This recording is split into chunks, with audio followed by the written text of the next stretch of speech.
for the first time, and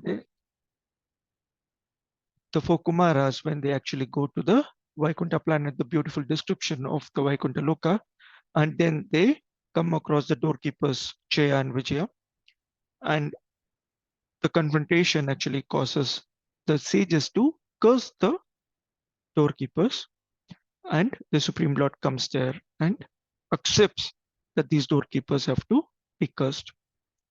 So we also saw the Acharya speaking about this incident, talking about how the Lord, he has to show the different rasas. When he has to show the chivalrous mood, who will he fight with?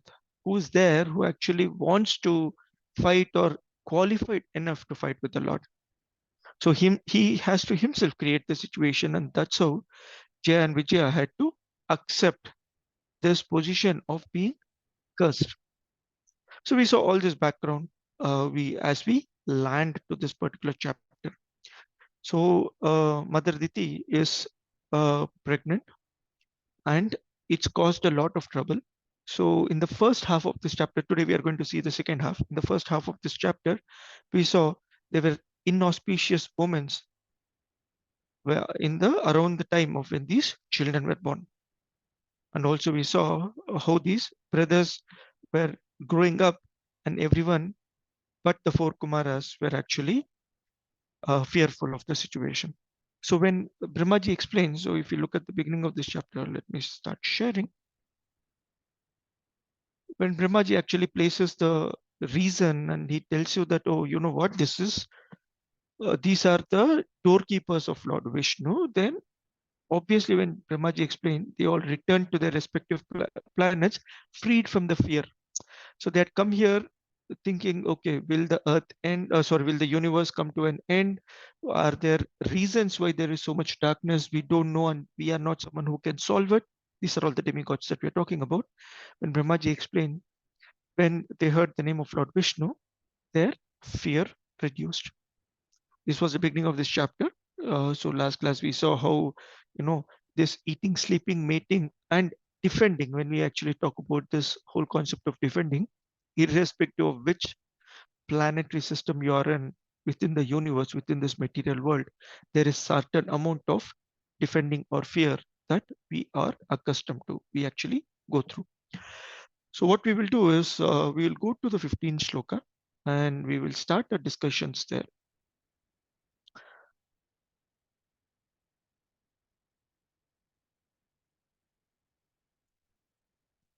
Okay, shloka 15. Tishtavyanямscha mahotpatan atatatvavidah prajaha brahmaputran rite bhita menire vishwa samplavam. Translations and purports by His Divine Grace A.C. Bhaktivedanta Swami Srila Prabhupada Ki Jai. Translation: marking these and many other omens of evil times, everyone but the four sages, sage sons of Brahma, who were aware of the fall of Jaya and Vijaya and of their birth as Diti's sons, were seized with fear. They did not know the secrets of these portents and thought that the dissolution of the universe was at hand. So we saw in the beginning when Brahmaji explained uh, about these sages, these doorkeepers who were cursed and they are here, they are going to be born. That's why there's so much darkness. The fear of the demigods reduced. But as we look here, there were so many ill omens, like the ashes were braying, the sun and the moon were not visible, the entire planetary system was covered in darkness, uh, torments of rain, and then the wild winds. Without winds, the items were flying here and there. So there are a lot of ill omens. So based on all this, the fear had resurfaced. Okay. So from here on, we will not be reading all the purports. Again, my simple recommendation every time is please read the purports yourself. But we will actually do the invocation, remembering the Acharya Parampara, and then we can start detailed discussion. Om Jnanatimirandasya Jnananjana Shalakaya Chakshur Unmilitamena Tasmai Shri Gurave Namaha Shri Chaitanya Manovishtam Stapitamena Bhutale Swayam Rupa Kadamahim Dadati Swapadantikam Vandeham Shri Guru Shriyata Padakamalam Shri Gurun Vaishnavamscha Shri Rupam Sagrajatam Sahagana Raghunathanvitam Tam Sajivam Sadvaitam Savadhutam Parijana Sahitam Krishna Chaitanya Devam Shri Radha Krishna Padan Sahagana Lalita Shri Vishakanitamscha He Krishna Karuna Sindhu Dinabandho Jagatpate Gopesha Gopika Kanta Radha Kanta Namostute तप्त कांचन गौरांगी राधे वृंदावनेश्वरी ऋषभानुसुते देवी प्रणमामि हरिप्रिये वाञ्छाकल्पतरुभ्यश्च कृपा सिन्धुभ्य एव च पतितानां पावनेभ्यो वैष्णवेभ्यो नमो नमः नमः ओम विष्णुपादाय कृष्णप्रेष्ठाय भूतले श्रीमते भक्तिवेदान्त स्वामिनिति नामिने नमस्ते सरस्वते देवे गौरवाणी प्रचारिणे निर्विशेष शून्यवादी पाश्चात्य देशतारिणे नमः ओम विष्णुपादाय कृष्णप्रेष्ठाय भूतले श्रीमते भक्तिवेद जय पताका नामिने नमोचार्य गौर कथा दामोदाय नगर ग्रामतारिणे जय श्री कृष्ण चैतन्य प्रभु नित्यानंद श्री अद्वैत गदाधर श्रीवासादि गौर भक्त वृंद हरे Krishna Krishna Krishna Hare Hare Hare Ram Ram Ram Hare Hare.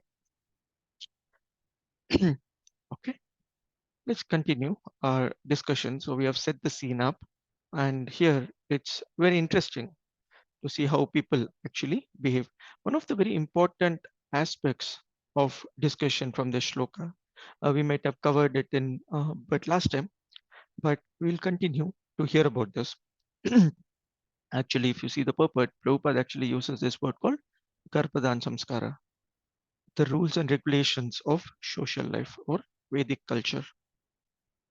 So, um, when we were children, when we talk to our parents or grandparents, we obviously understand that they used to do a set of ritualistic activities, and we would obviously not understand but blindly follow these.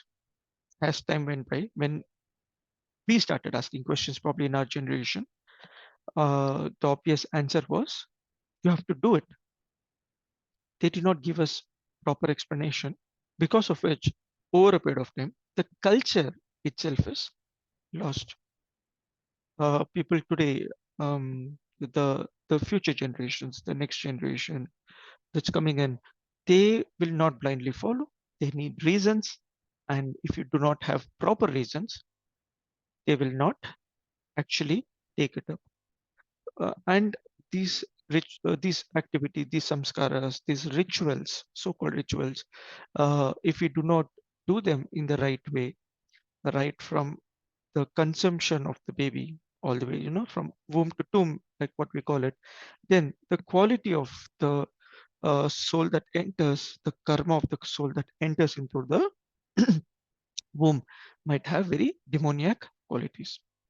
Right. So, like we saw how these two personalities are in the womb of Mother Diti, if you see, it was the wrong timing. So, the Garbhadan was not done properly. So, the importance of samskaras can never be appreciated enough. So, we need to learn them, and it's a responsibility for each of us to pass it on to the next generation. Exceptions are there, so it's not always go by the exceptions, but anything that happens. So Srila Prabhupada has set up a very simple system, right? So we keep Krishna in the center of everything that we do, every activity that we do, and that makes it simple for us. Instead of looking at rituals, we understand the spirit behind these rituals and we make it spiritual. Okay, so these children are going to be born. How are they going to grow up? That's what we will see now. These two demons who appeared in ancient times soon began to exhibit uncommon bodily features. They had steel-like frames which began to grow just like two great mountains. Again, Srila Prabhupada elaborates on how, people are so concerned, or people take bodily features as extremely important, right? So uh, devotees are fortunate that we don't look for six packs these days. Staying healthy is very important, and not staying attractive as a bodily feature. Devotees are also attractive. Devotees are attractive from a spiritual aspect, right? So a devotee is ideally supposed to keep themselves or spend time for themselves on spiritual upliftment. But if you see the general mass of people, they don't understand this, so they look for physical upliftment, right? So how can I make myself more and more attractive? The purport Srila Prabhupada mentions, as demoniac persons, they become so angry that they are not concerned with the Supreme Personality of Godhead, but simply with physical comforts and physical upliftments, right? So this is common. When I say general mass of people, these are your maximum population out there. And here is where, we need to give uh, our spiritual concern. We need to show the importance that we have got, the Jivadaya that we have got from our seniors, that we actually pass it on to the general set of people. Okay, is it not important to actually uh, be comfortable or be physically healthy? And it is important. It is not the simple straight purpose. So we already know that it's important that we actually take care of our spiritual comforts, spiritual upliftment. Rest of it will fall in place. We'll actually see that in the fourth canto, there is an elaborate description of in the Dhruv Maharaj story, wherein his grandfather comes and explains to him. Manu actually instructs him saying that, you know what, the Lord is so pleased that both your material and spiritual comforts are taken care if he is happy, because he is the cause of all causes. And for that, all you need to do is just serve the Lord. You don't need to worry about anything else. So anything that might come up in your life, from a material perspective, the Lord is there to take care. And the unlimited faith that we actually display, undeviating faith that we display, that becomes the cause. Okay, these two boys who are born, they are growing up. Their bodies became so tall that they seem to kiss the sky with the crest of their gold crowns.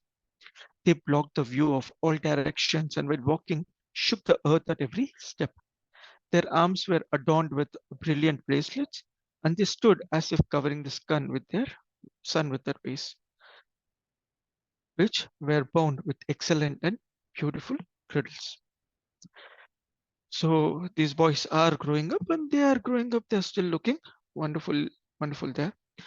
If a race appears strong in body, their country is materially considered to be among the highly advanced nations of the world. This is what Srila Prabhupada says here. So while the the Bharat Varsha was concerned or more focused on taking care of spiritual things, these people in Kali Yuga, the so-called non-Bharatvarsha people or the influenced people in the corners of Bharatvarsha, they came over to the center of it, which is today's India, extended Bharata, extended Bharat. They came here and they started capturing. So the people who came, they were bodily very strong. The defense that we could do was very light. And if we go back to our history, the history that we learn, not from the Shastras, we understand that the race that appears here, the big bodied people, these are the ones who are highly appreciated. So they were so strong that they came and defeated the huge population that we have here. Okay. The next shloka we can see there is a scientific angle to what we are discussing here. Prajapati Kashyapa, the creator of the living entities, gave his twin sons their names. The first, the one who was born first, he named Hiranyaksha, and the one who was first conceived by Diti, he named Hiranyakashipu. So, simple explanation of the twins. The person who was born first is the person who is conceived second, right? So, this is today the science actually clearly understands this. The eldest is coming out of the womb second. Simple. Um, and we are talking about this at least 5,000 years back. We have the details right here. Okay, and this is called the Pinda Siddhi, as we can see the authorities in the Vedic Shastra. It's called Pinda Siddhi. This is the scientific explanation of the pregnancy. Who is born first? Who is born second in a twin? So, when the knowledge that we have is Very, very clear. Okay, so Kashyapa is naming his children. What is he naming them? He's naming them Hiranyaksha, Hiranyaksha, the golden-eyed one, the one with the golden eyes. There are multiple versions to it. The one who has eyes for the gold, or the one who actually loves gold, and he does his best to look for it. He wants to collect it. He wants to grab it. That's the person who is Hiranyaksha. Hiranya means gold. The second son, even more popular than the first, eldest was born second. So his name was Hiranyakashipu. Hiranya again means gold. Kashipu is soft bedding. The story of Hiranyakashipu we hear, uh, we remember every day when we do the Narsimha prayers, Narsimha Arti, right? So Prahlad Maharaj's father, if you have to remember the devotee of the Lord. And gold and soft bedding, Hiranyakashipu itself is the ultimate aim of all materialistic people today, right? Grab as much as you want, and soft bedding indicates all the lusty desires or all the lusty or material comforts that they are after. So, do parents name children like this? Well, in it's simple. I mean, because this is not in Srila Prabhupada's books. This is my understanding based on whatever I have read. Both Hiranyaksha and Hiranyakashipu, beautiful lotus-eyed person, golden-eyed person, the eyes who reflect gold, and the person who has actually got lot of comforts in life. So that's probably how the parents would name, not later how they turned up. Again, highly qualified sages, they actually know the mood or know the way the children will actually behave, right? So we know this from Duryodhana's story, how they were actually, when they had to name Duryodhana, uh, how the conversations used to happen, right? So these are pretty common. Those days they didn't have to think about too many things. Okay, we'll move on. The elder child, Hiranyakashipu, was unafraid of death from anyone within the three worlds because he received a benediction from Lord Brahma. He was proud and puffed up due to this benediction and was able to bring all three planetary systems under his control. Uh, Details of Hiranyakashipu are anyway there in the later chapters. There is a lot of details there, but the simple story that we have here is that Hiranyakashipu did a lot of austerity, and he was personally blessed by Lord Brahma. Here, there is a very important or a nice point from the purport of Srila Prabhupada. It says, Lord Brahma cannot give anyone the benediction of being immortal. Why? Because Lord Brahma himself is not immortal from his position perspective, right? The soul is obviously immortal. We are not talking about the soul, but as Lord Brahma, the person, Lord Brahma, he himself is not immortal, and Hiranyakashipu's entire thing was he wanted to be immortal. And obviously, he went and asked for a series of benedictions that said, I should not die in this way.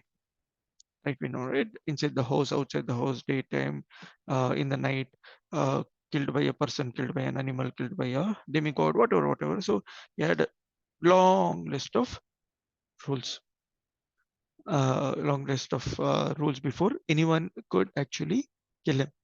And because they were in the high planetary systems, he did not worry, and he was extremely strongly built. And obviously, such a person is unafraid of death because they think that the earth, death will not come to them. So this was the elder brother. The younger brother, whose story we are actually reading, his younger brother Hiranyaksha was always ready to fight, satisfy his elder brother by his activities. Hiranyaksha took a club on his shoulders and traveled all over the universe with a fighting spirit just to satisfy Hiranyakashipu.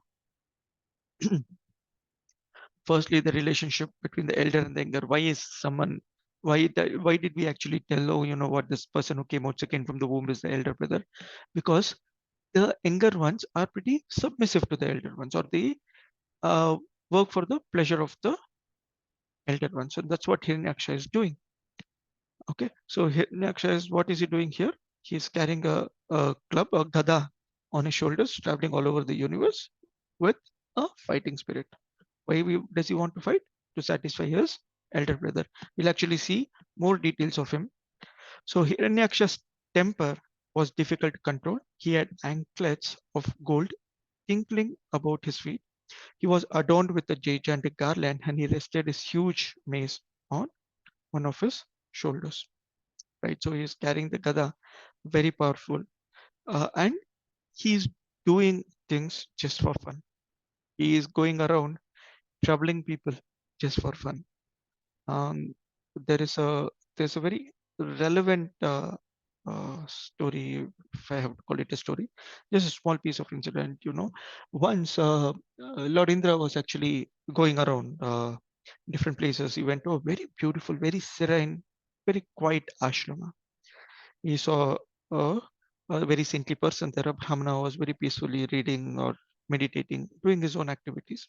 Everything there was very peaceful. So Indradev went there, they were having some conversations, and the atmosphere was very peaceful.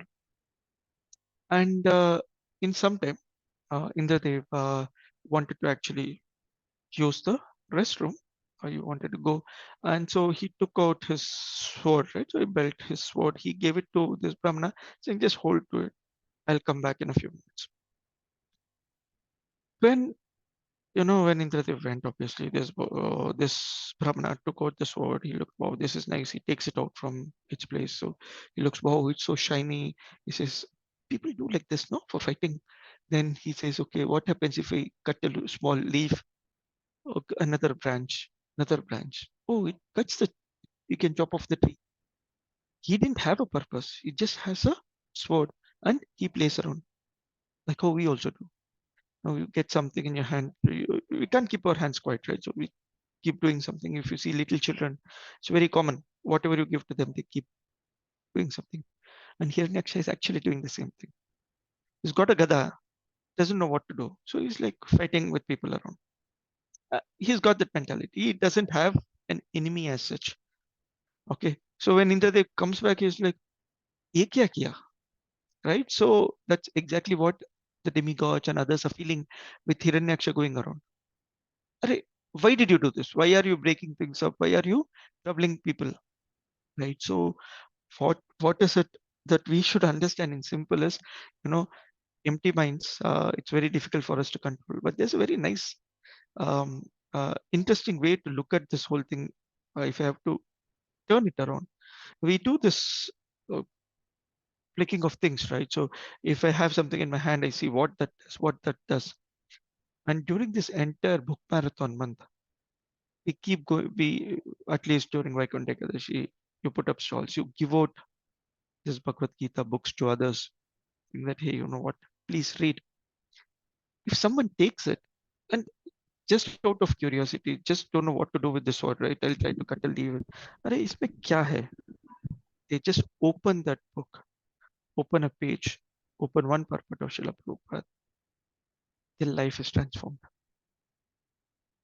Right? While we are reading the negative ill effects of something that we do because we don't have anything else, anything better to do, the good effects can also happen for a devotee. We actually have to look at it, saying that if someone is lucky and takes out the Bhagavad Gita, someday his fortune might change, his life might get transformed. And that's what we actually try to do, right? So they don't have anything better to do for sure. We try to hand them over a Srila Prabhupada book. Right? Le lo, you don't have to read it today, but just keep it with you. Just touch it. Just have a look at it. And this is the mode in which the devotees actually work. Anyways, we will go on. So Hiranyaksha, if you see, one of the qualities is that his uncontrolled temper. Why does he have uncontrolled temper? Again, anger is the younger brother of lust, right? Kama Anuja is Krodha. So his Kama is what? His brother's satisfaction. His brother, what does he want? Everything. So it's very difficult because you're not satisfied with whatever you get. That is the reason for being angry. So if we are also getting angry uh, on everything around, that means that we still have lot of karma, lot of desires that are not getting fulfilled. So no situation makes us happy. And what's the easiest way to understand this? Just look around. People are never satisfied, never happy. They keep giving this example of a golf course, right? So you're into one hole, you come out, you're chasing the next hole, you come out. There is no amount of satisfaction. And the only thing that we should never be satisfied with is our sadhana on Krishna consciousness. Whatever we are doing today, how much our time we are giving today, maybe our 16 rounds, at least 30 minutes of reading, 30 minutes of hearing a day, at least so much, and prashadam, right? So these are our fundamentals of Krishna consciousness. In a day, we should do all this, at least so much. But we should never be satisfied. Are 16 rounds are done. Let me chant the 17th round. Let me chant for the pleasure of my guru. Let me chant for the pleasure of their lordships. Let me chant for my family. Let me chant for people who are who are being counseled by me, or let me chant for people I'm being counseled by. If you keep doing that, your 32 rounds will be insufficient. So there is always something more to look forward to. Okay, that is where we should not be satisfied. Can you get angry about it? If you're not satisfied with your sadhana, you should. If your quality of rounds are not happening well, you should pray to their lordships. And the prayer is, I'm frustrated with the amount of effort I'm putting. Many times devotees talk about the good things that happen. There is a lot of frustration also that can come in because my sadhana is not up to mark. And that is perfectly okay. That should not be displayed at others. It is when we introspect, we always know there is something more, something better that we can do, we have to do. Okay. So, anyways, going back to Hiranyaksha is just enjoying. Okay. A huge maze is going around. So, let's see what is his mentality. His mental and bodily strength, as well as the boon conferred upon him, had made him proud. He feared death at the hands of no one, and there was no checking him. The gods, therefore, were seized with fear at his very sight, and they hid themselves, even as snakes hide themselves from fear of Garuda. Oh, so these two children, Hiranyaksha and Hiranyakashipu, were extremely talented to that extent. All right. So let's actually quickly look at if you go back to the 21st sloka, a bit of 20 seconds. So there are 6 anarthas. All of us know about it. Kama, Krodha, Lobha, Moha, Mada, Matsarya. It's lust, anger, greed, illusion, pride, and envy. And these two doorkeepers of Lord Vishnu, Jaya and Vijaya, when they actually come down, they actually represent these 6 anarthas, right? So it's not very uncommon. We actually know about it. What I'll do is I'll quickly just check the reference, right? So Kama or lust is represented by Ravana. Obviously, his lusty desire, which is why he actually took away Mother Sita, because of which he was destroyed. Krodha, anger, is displayed by Dantavakra. Dantavakra was extremely angry at Krishna for killing his friend Shishupala. So anger was displayed, and obviously because of anger he was destroyed. Moha or false pride is actually displayed by Hiranyakashipu. Hiranyakashipu was proud of his position, proud that he would never be destroyed. Generally, Hiranyaksha, we refer to him as greedy or lobha. So why is he greedy? Because he wanted more and more, never satisfied. That's what we were saying, right? So he's never satisfied. He was always greedy. He wants more and more, and that's actually causing him a lot of troubles. Okay. Mada is madness. So madness is displayed by Kumbhakarna. He was just mad at the service of Ravana. He just went around destroying people, eventually dying. And Matsarya or envy, obviously, is Shishupala. He was very envious of Lord Krishna. He didn't have a reason to be angry at Krishna. Anyways, from a devotee perspective, we talk about uh, Kama and Krodha a lot, right? So Kama, Krodha, and Lobha. So we should not be greedy, lusty, or anger, because these are fundamentals which causes the other pieces to come in. So Hiranyaksha specifically here talks is the fundamental way of looking at greed. So how do we avoid being angry, being greedy? Is that we respect each other, especially when we wear this devotee dress, when we wear a tilak on our forehead. We need to understand this kama, krodha, and lobha should not be in and around us. And it's very difficult. So we keep practicing, we keep praying. The the easiest and the safest way to actually get out of this is in a devotee association. We do two things, or we do one thing, we don't do the other thing. The first thing that we actually have to do is appreciate every activity of a devotee. We should appreciate how wonderfully they are helping us, how wonderfully they are serving the Lord. The more appreciation that we have for devotees, the lesser of pride comes to us. That means our kama, krodha, lobha is actually taken care of. This is one. The do and the don't is very obviously do not find faults. Fault finding is so common that in a devotee association, when you're finding faults with others, the Lord does not like it. Then obviously it develops the quality of matsarya, right? So envy towards others. When we are envious towards others, the reason why we are here is because we were envious towards the Lord.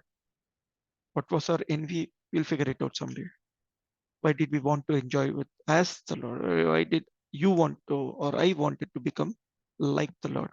That we'll figure out someday. But these two things, appreciating every aspect, being grateful to them, being thankful to them, appreciating even the smallest of service that they have done, is one of the qualities that actually makes us very dear to the Lord. And not finding faults just for the heck of it. So as soon as you sit for prasadam, oh, there is so much queue. It's so spicy today. Arey, they don't have extra pakoda for me. This very attitude that we have, even for the simplest thing like prasadam, is not very good in devotee association. This should also be applicable to our life because this vesha of a devotee is not external, right? So we need to behave like a devotee. Even in material situations, it's okay if someone is breaking a signal. Uska problem hai, right? So very common when uh, activities that we do, right? So when I'm driving or riding to office, there are people who are honking, the braking signals coming from the wrong side. It's okay. We don't know their situation. What is it that they are going through, or they're just doing it for the heck of it. It is their problem, their karma. Let me follow properly. The more we reduce finding faults, the easier your temper is, and we are not worried about lust, anger, and greed. So let's move on. So we are seeing here he's not fearful of death, and why are how is it that we can be fearless of death? Abhaya Charana Ravindare. Take shelter of our spiritual masters, take shelter of Srila Prabhupada, our authorities. That gives us fearlessness. Okay, going on to Shloka 23. On not finding Indra and the other demigods who had previously been intoxicated with power, the chief of Daityas, seeing that they had all vanished before his might, roared loudly. Okay, so as he went here, all these demigods and others, they actually hid themselves, right? So they all ran away from their own position. So he went all the way to Indraloka, and even Indra is not visible. So out of success, out of power, you are also out of anger. I don't have anyone to fight, right? So that's also there. So he's roaring, shouting very loudly. After returning from the heavenly kingdom, the mighty demon, who was like an elephant in wrath for the sake of sport, dived into the deep ocean, which was roaring terribly. Okay, just for fun. Now here you see, Hiranyaksha is not fighting anyone for the sake of winning over. So all the demigods have actually ran away. So higher planetary system, there's no one. So he dives into the place where Lord Varuna is there. So he dives into the deep ocean. He goes deep there, and as soon as obviously he's seen, everyone is fearful, everyone is running away. So he jumps into the ocean. On his entering the ocean, the aquatic animals who formed the host of Varuna were stricken with fear and ran far away. Thus, Hiranyaksha showed his splendor without dealing a blow. He is one without a fight, right? So everyone is running away. Everyone is afraid of him. That's his reputation and that is his power. So he jumps in and he actually is winning over everyone.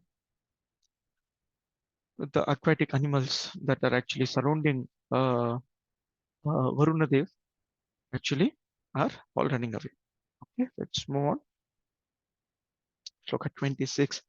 Moving about in the ocean for many, many years, the mighty Hiranyaksha smoothed the gigantic wind-tossed waves again and again with his iron mace and reached Vibhavari, the capital of Varunadev, capital of Varuna. Okay, so Varuna, as we know, or Varunadeva, as we call him, is the predominating deity of all the water bodies. Ocean being his house, and his capital is Vibhavari, where he actually stays. So, what is Hiranyaksha doing? He's actually, waving his mace, his gada around, and creating a lot of turmoil. And he is actually reached.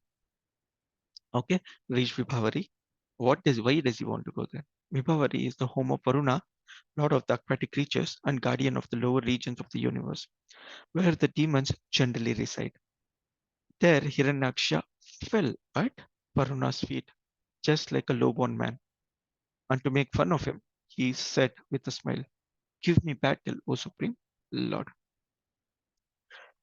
Right? So, this is a nice piece for us to understand or take it up. Right? When we are bored, don't know what to do, we actually find faults and pick a fight with others. And this is exactly what Varuna Dev is doing. In fact, he's not even finding faults. It just goes there. And very nicely, he is inviting him for a fight. You know? He falls at his feet and he's saying that, "Oh, the Supreme Lord of Water here, why don't we have a fight? Why don't you bless me with your fight?" Okay. Uh, again, if you have to call it in simple, even when we are asking for a fight, we should actually ask very nicely. He's asking so nicely here, but he's actually asking it in a very demoniac mode, right? So he's making fun of the opponent. Okay, he's challenging him, saying that, "Hey, look, what I've taken over your house, your property, your oceans. At least for this, come, no, come, let's fight." So he begged for a fight. Now, obviously, you will see that Varun Dev is going to get angry, but Hiranyaksha is continuing.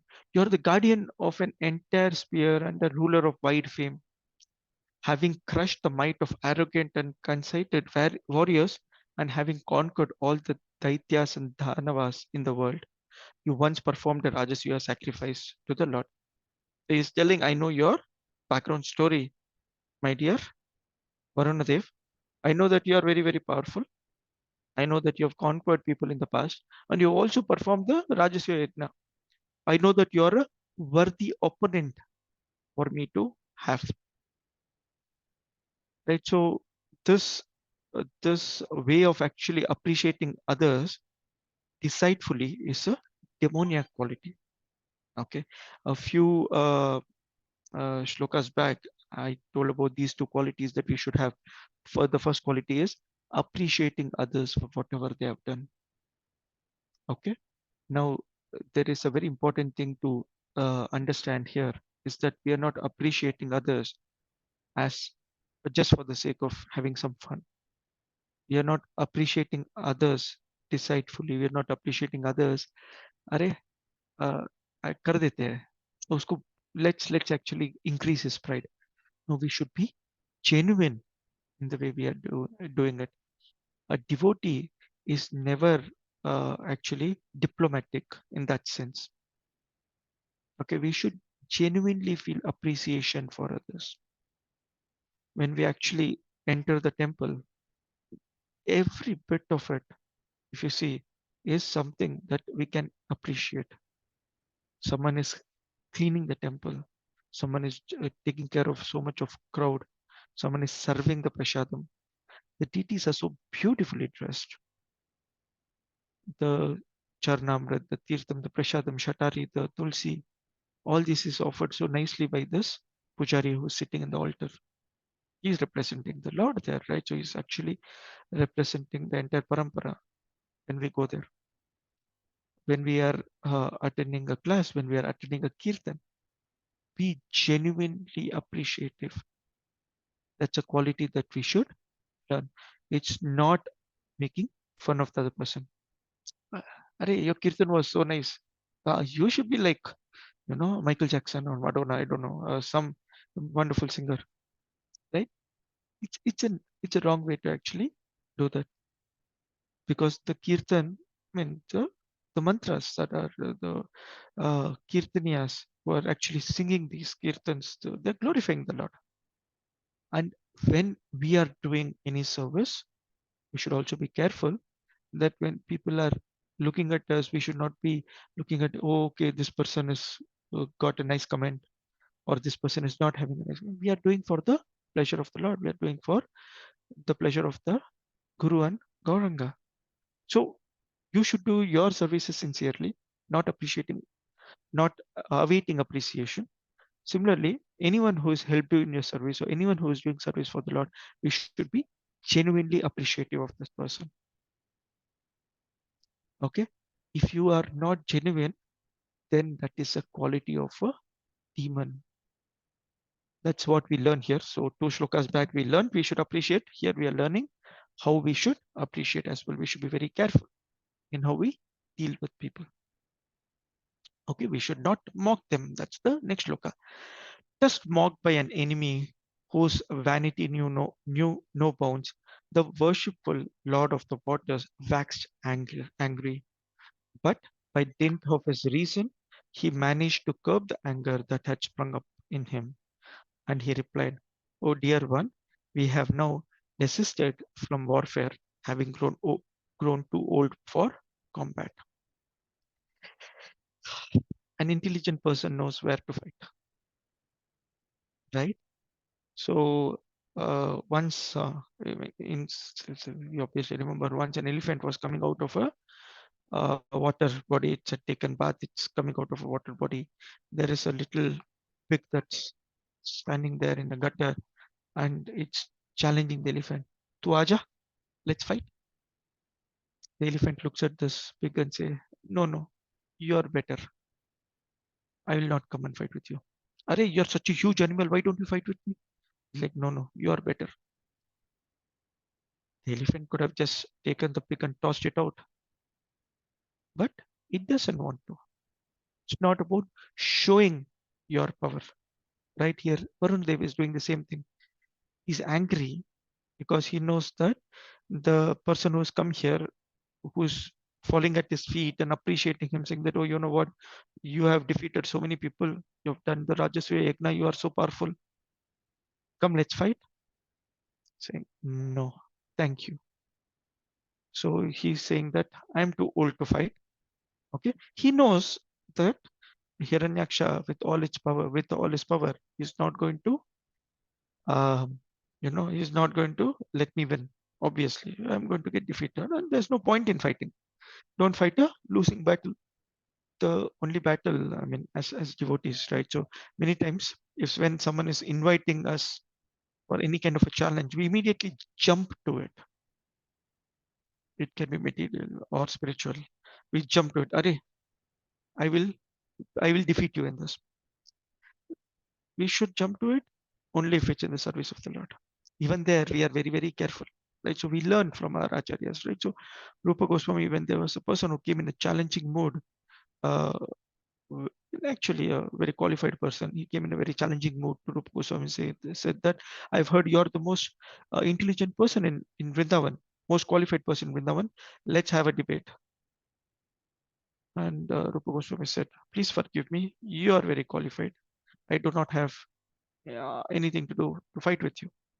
He said, "Oh, then you sign this bond saying that I've defeated you." Rupa Goswami very nicely took it, signed it. "Oh, le lo." So Rupa Goswami was busy in his service. He didn't have time for it. And obviously, Jiva Goswami then defeated him. He got scoldings from Rupa Goswami. This is a very nice pastime. Devotees can go back, read and hear about this. This is a very nice piece.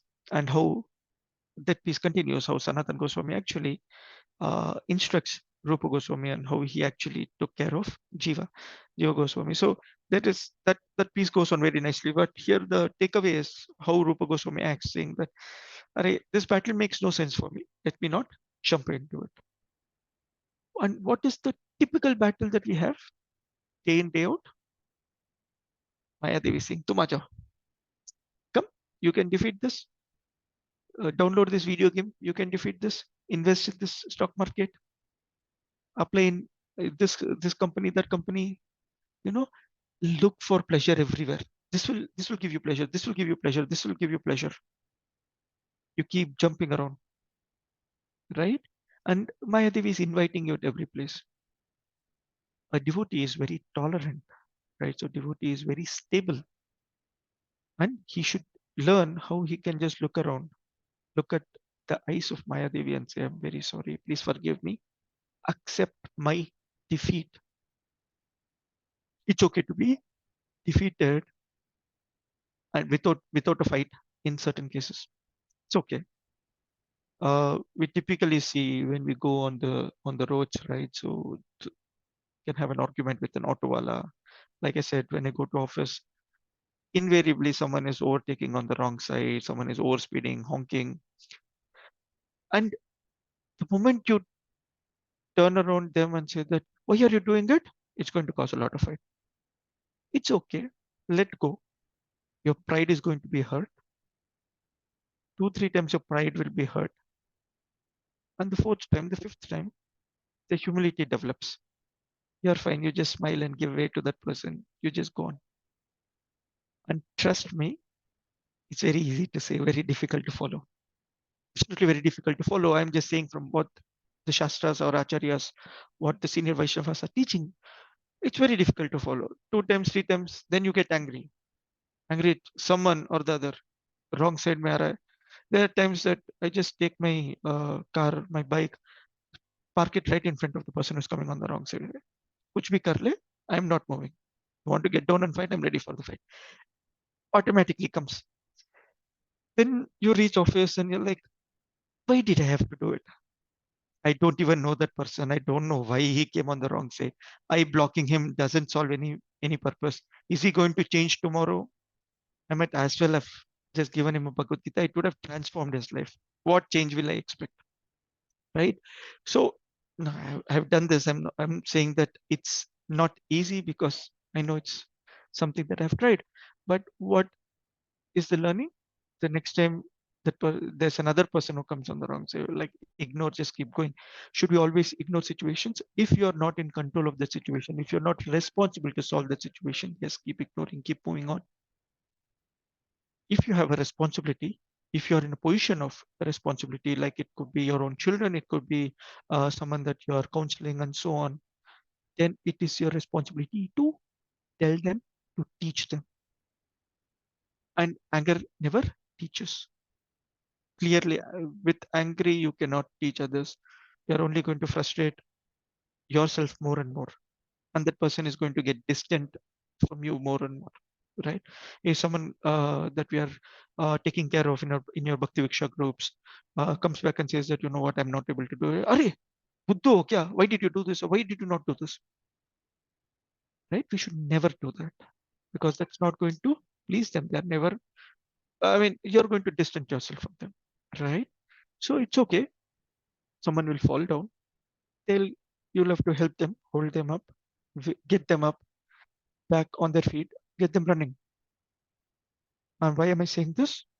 Because every time we fell down, every time we did something wrong, the senior Vaishnavas were so merciful towards us. They put their hands out, reaching out to us, and they brought us up back on our feet. So we should always be thankful to them and show the same mercy towards others. That's called Jivadaya. For every Jiva, we need to be We need to show the mercy that's coming through the parampara. It is our responsibility. Not that I'm qualified to give mercy to others. No, that's not the mode. Okay. So anyway, Varun Dev very nicely tells him that, you know what, I'm too old to fight. And now he's replying back more, saying that you're so skilled in war that I do not see anyone else but the most ancient person, Lord Vishnu, who can give satisfaction in battle to you. Therefore, O chief of the Asuras, approach him whom even heroes like you mention with praise. Right? What is Varunadev doing?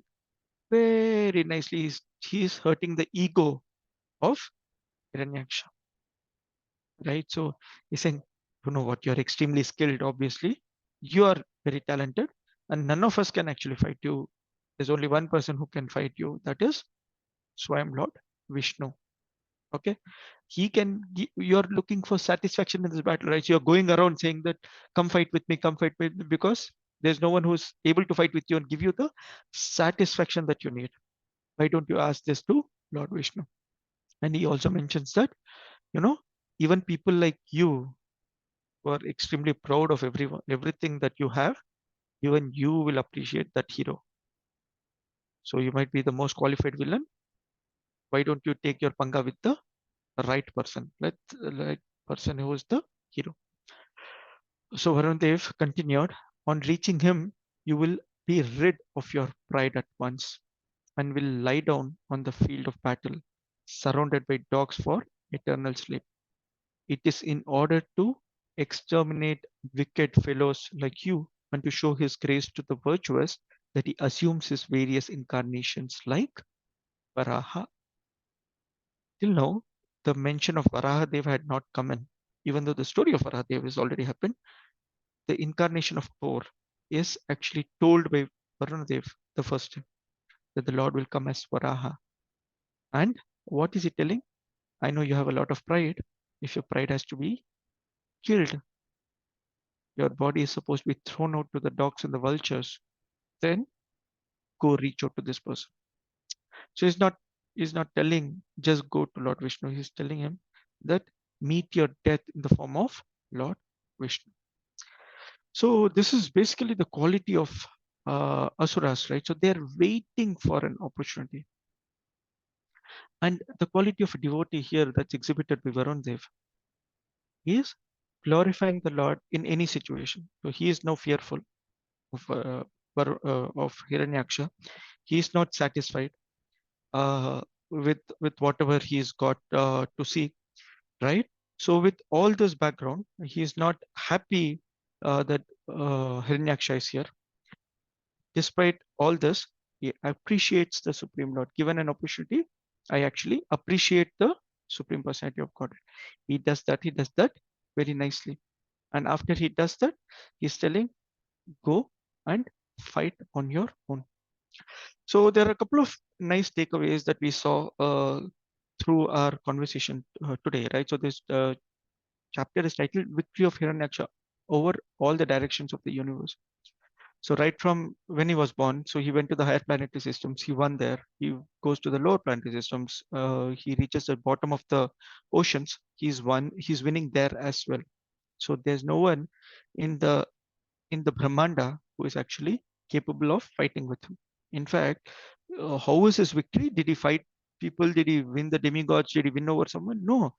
Just by his presence, he's won over everyone. Everyone is hiding away. Everyone is running away from him. Okay.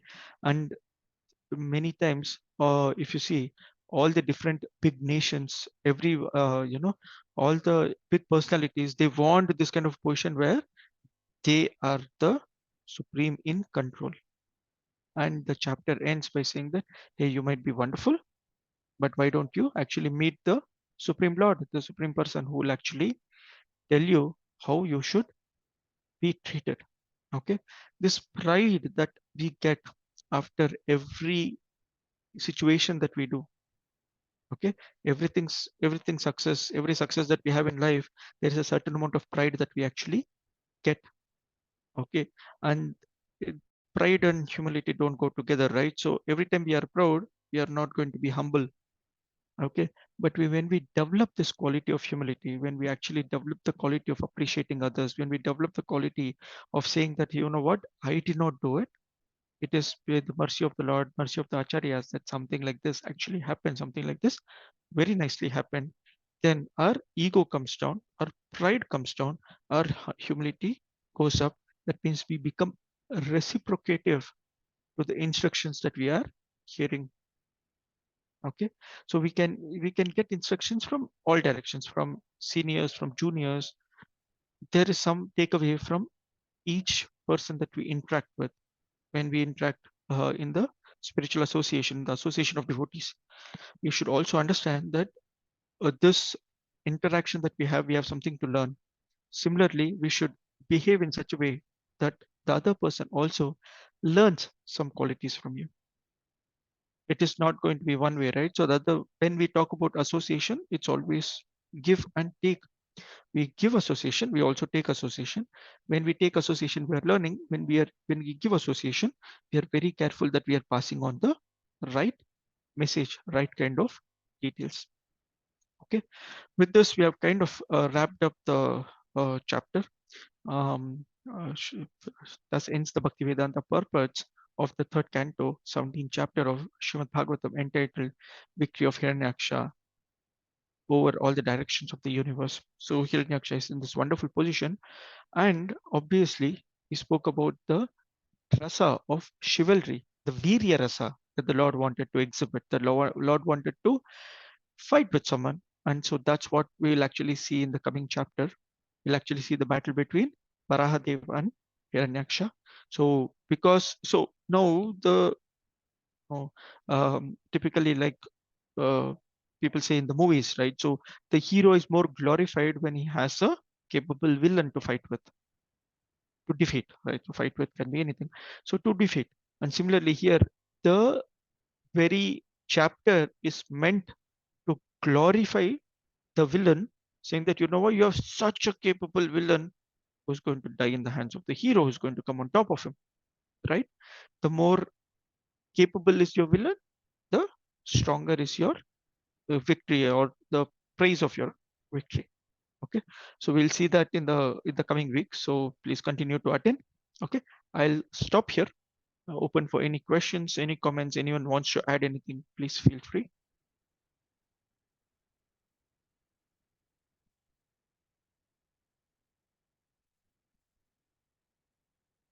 Okay, should we take it as there are no questions? No one has any comments, because this is a nice series of chapters, because we did a lot of dry chapters on the planetary systems, on the senses, on the creation and everything.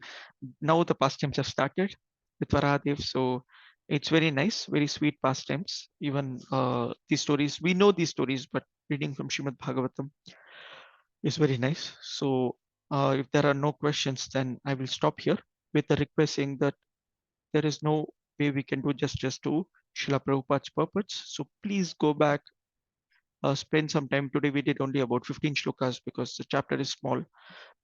Very few purports are there, but please do read them. And that's how we actually finish. So please do read the purports, and we'll stop here.